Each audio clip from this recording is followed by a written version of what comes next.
Salut les amis! Alors on se retrouve là, on va essayer de mettre en place un nouveau concept parce que je me suis aperçu que on naviguait, on parlait un petit peu de notre voyage, mais peut-être pas assez des mouillages dans lesquels on était. Donc si on veut que ce soit un truc un peu plus interactif et vous amener encore davantage dans les lieux pour ceux qui font du bateau, j'aimerais vous présenter à chaque fois un peu plus précisément les mouillages dans lesquels on est, là où on passe. Alors aujourd'hui, je vous emmène sur l'île de Comino. On est dans le mouillage de Blue Lagoon Sud.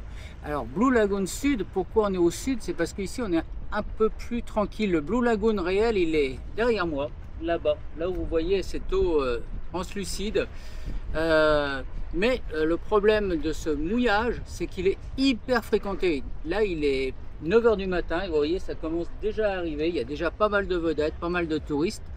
Donc c'est un mouillage très fréquenté.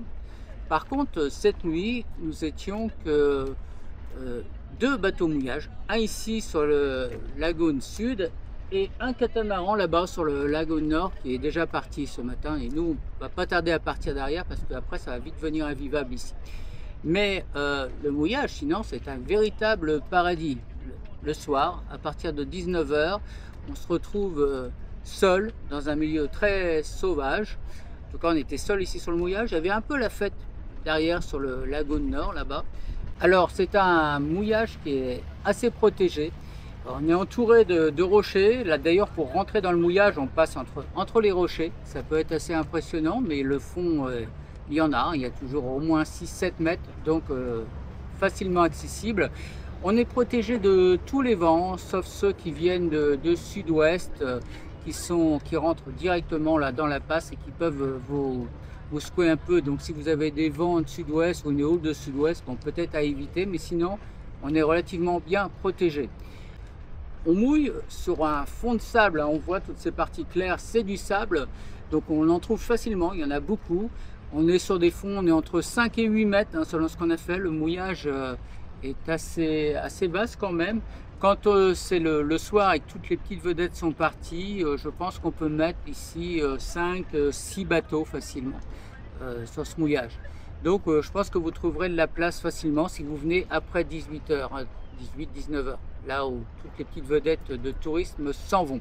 Alors il est aussi possible, si vous êtes bloqué un petit peu, il reste un petit peu de houle et que vous voulez bloquer un petit peu cette houle et rester face à la houle, de jeter une ancre à l'avant et de vous accrocher sur les rochers qui se trouvent à l'arrière. Alors on trouve une difficulté dans ce mouillage, c'est pour placer l'annexe si vous souhaitez aller à terre. On voit derrière moi, c'est des petites falaises ici. Il y a quelques endroits possibles où vous pouvez un peu remonter l'annexe sur le bateau, à condition que ce soit une annexe relativement légère et que vous n'ayez pas pris de moteur pour aller à terre. Donc il faut plutôt y aller à la rame, chercher des rochers un peu plus plats qui se trouvent un peu plus au fond de la baie.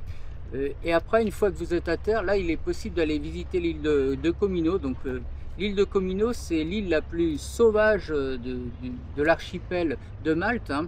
On l'a fait à pied, c'est des super petits chemins en rocaille, mais bon, il faut prévoir des bonnes chaussures quand même, hein, parce que ça grimpe, c'est glissant.